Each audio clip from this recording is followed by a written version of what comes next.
오늘은 2차 전지 섹터 내에서 좀 게임 체인저라고 일컬어지는 전고체 배터리에 대해서 간단히 좀 생각을 해보겠습니다. 최근에 이제 이쪽 분야에서 최신 이슈가 있어서 좀 그 점에 대해서 살펴보려고 하는데요. 일단 이제 기사 내용은 9월에 나온 LG 에너지 솔루션과 관련된 내용이긴 한데, 이제 이거는 국내 다른 전고체 배터리 기업들인 CIS나 또 TSI 같은 기업들도 영향이 미치는 이슈이기도 하니까 좀 동일선상에서 보면 되지 않을까 싶긴 합니다. 일단 이제 지난 9월에 이런 기사가 나왔죠. 이제 국내 1위 2차 전지 기업인 LG 에너지 솔루션이 상온에서 충전되는 전고체 배터리를 개발했다는 것입니다. 사실 이제 전고체 배터리 같은 경우에는 글로벌 기업들은 물론이고 전 세계적으로 이제 각 대학이나 스타트업 기업들에서 이렇게 활발하게 연구가 진행되고 있는데, 그런데 이제 문제는 이거를 개발하는 것도 문제지만 추후에 대량 생산이 가능해져야 하는 문제가 있었습니다. 그런 와중에 일단 이제 에너지 솔루션이 이제 전고체 배터리를 개발을 했다고 하는 건데, 일단 이제 그 내용을 자세하게 살펴보기 전에 이제 현재 전고체 배터리 시장에 대해서 좀 개괄적으로 살펴보면, 이제 아시는 분들도 계시겠지만은 이제 현재 이 분야에서 단연 1위 기업은 이제 일본의 도요타 기업이죠. 이 도요타 같은 경우에는 시작은 90년대부터 했다고 하지만은 이제 정확하게는 지난 이제 2012년부터 이미 전고체 배터리 개발에 착수를 했고, 이제 올해 9월에 이제 드디어 이 배터리가 장착된 차량을 공개합니다.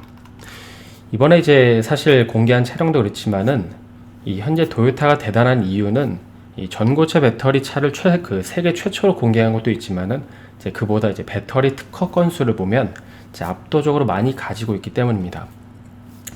관련 특허만 한 1000개가 넘는다고 하는데, 사실 이거는 이제 전고체, 그러니까 전 세계에서 이 전고체 배터리 특허의 약 40%에 해당하는 수치라고 합니다. 그러니까 그 다음으로 이제 특허 건수가 많은 기업이 퀀텀스케이프라는 기업인데, 이제 이 기업이 보유 중인 특허가 200개라는 걸 감안해 보면 이제 도요타가 얼마나 대단한지 우리가 알 수 있죠. 특히 이제 이번에 도요타가 공개한 차량 같은 경우에는 이게 단순히 이렇게 시연하려고 차량을 공개한 게 아니라 실제로 양산이 가능한 차량이라고 합니다. 그러니까 잠깐 말이 나온 김에 이 전고체 배터리에 대해서 좀 간단하게 정리를 해보면, 이 현재 2차 전지 시장에서 전고체 배터리가 이 게임 체인저라고 불리는 이유는 크게 두 가지 이유가 있죠. 먼저 첫 번째는 이제 더 이상 드라마틱하게 늘어나지 않고 있는 이 주행 거리를 획기적으로 늘릴 수 있다는 점과, 그리고 두 번째는 이제 머지않아 경험하게 될 자율주행 시대에서 이 데이터 사용 급증에 따른 전력 문제 때문에 이제 배터리의 용량이 더 확대되어야 하는 문제가 있기 때문입니다. 그래서 이제 현재 리튬이온 배터리 같은 경우에는 단점으로 지적되는 것 중에 하나가 또 수명이 짧고 이 가연성 액체이기 때문에 폭발 위험이 있잖아요. 그런데 이제 전고체 배터리는 이 전해질을 고체로 대체하기 때문에 이제 폭발 가능성이 거의 없고 이제 분리막도 없어지기 때문에 상대적으로 배터리 크기를 작게 만들어도 이제 에너지 밀도가 이제 줄어들지 않습니다.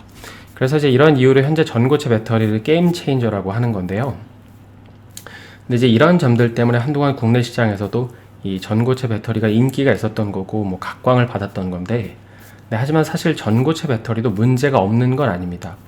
왜냐하면 이 앞서 언급한 고체 전해질을 이 어떤 소재로 만들 건가에 대한 이슈가 있었기 때문인데요.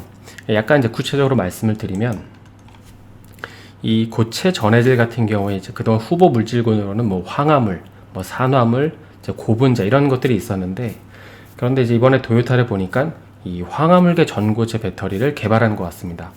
일반적으로 황화물 장점은 전도도가 높고 또 이렇게 물렁물렁해가지고 이 모양을 만들기가 쉽다라는 장점이 있는데, 이제 반면에 이제 원료가 너무 비싸고 또 이제 습기에 잘 반응한다는 문제가 있었지만은 최근에 도요타가 이런 문제를 해결한 것 같습니다.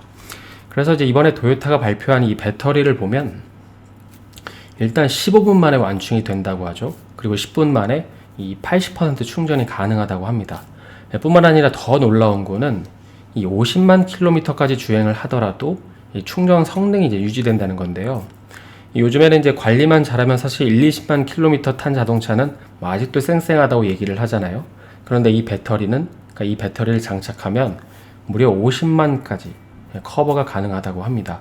그래서 이제 이 발표 이후에 일본은 이제 조만간 이런 배터리를 양산한다고 하는데, 사실 이제 국내 기업들 같은 경우에는 2030년은 되어야 이제 전고체 배터리 구경이라도 할 거라는 견해가 팽배했었는데, 이제 이런 상황에서 이번에 이제 LG 솔루션이 배터리를 개발한 것이죠.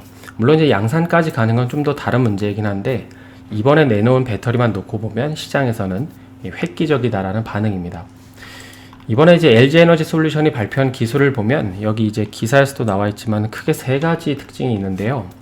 먼저 첫 번째는 이제 60도 이상인 고온 환경에서 충전이 가능했던 이 한계를 극복했고, 두 번째는 이 실리콘을 적용한 전고체 중에 이 충방정 사이클이 500회 이후에도 이 배터리 잔존 용량이 이 80%나 유지되는 성능을 확인했다고 하고, 이제 마지막으로는 이제 세계적으로 저명한 이 과학 저널인 사이언스지에 게재됐다는 것입니다. 약간 이제 어려우실 수 있지만 사실 여기서 가장 핵심은 이 두 번째, 이 실리콘을 적용해서 이 충방정 사이클이 500회 이후에도 이 배터리 잔존 용량이 80%나 유지되는 성능을 확인했다는 것입니다. 그리고 여기서 말하는 실리콘이라는 것은 우리가 잘 아시는 이 실리콘 음극재를 가리키는 건데요. 특히 이제 전고체 배터리의 음극 부문에서 이 실리콘 음극재를 적용해서 기술 극복을 했다는 건데, 사실 이제 이쪽 분야를 공부해 보신 분들은 아시겠지만은 이 실리콘 음극재 같은 경우는 부피 변화가 좀 심해서 그러니까 적용하기가 까다롭다고 알고 계시잖아요. 그러니까 일반적으로 음극 부분은 이제 배터리의 충전 속도랑 이 수명을 결정하는 매우 중요한 역할을 하고 있다고 알고 계실 텐데, 이게 기존에는 이제 흑연이 사용되고 그러니까 최근에 넘어와서 이제 실리콘이 주목을 받기 시작했습니다. 왜냐하면 이제 실리콘 같은 경우는 흑연보다 뭐 밀도도 높고 속도, 그러니까 충방정 속도도 이제 빠르기 때문이죠. 그런데 이제 실리콘 같은 경우 이 문제가 충전을 할 때 이 부피가 몇 배나 커진다라는 단점이 있어서 이거를 뭐 첨가제를 넣어서 해결을 해야 되네 마네 이런 얘기가 있었던 건데, 그런데 이번에 이제 이런 부분을 해결하는 것입니다. 그래서 이제 이 기사 발표 이후에 뭐 나노신소재나 이제 대주전자재료처럼 실리콘 음극재, 첨가제 이쪽 섹터 이제 기업들이 강세인 이유가 이제 여기에 있었던 거였는데, 왜냐하면 이제 본인들이 주력으로 밀고 있는 제품에 대한 시장이 커지면 이는 곧바로 매출로 연결이 될 수 있는 시점 역시 가까워지기 때문인 것입니다. 그래서 아무튼 LG에너지 솔루션은 이 문제를 마이크론 실리콘을 사용해서 이제 해결했다고 합니다. 그래서 그 결과 이제 에너지 밀도도 높아지고 수백 번의 충방전 이후에도 이제 수명이 급격하게 단축되지 않는 이제 그런 현상을 극복하게 되는 것이죠. 그러면 이제 앞으로 전고체 배터리 시장은 어떻게 될까요? 일단 뭐 당연히 시장이 개화하는 데 필요한 요구 조건 중에 하나는 이제 전고체 배터리의 양산이 가능하냐는 게 있죠. 왜냐하면 현재 2차 전지에서 가장 중요한 요인 중에 하나는 이제 원가 절감 이슈가 있기 때문입니다. 그래서 현재 살아남은 2차 전지 기업들을 보면 이제 원가 절감이 가능한 기업들만 살아남은 것처럼 이제 전고체 배터리 역시도 이제 지금은 고가지만 결국에 규모의 경제가 실현되는 시점 이후부터는 가격을 맞출 수 있는 기업들만 살아남겠죠.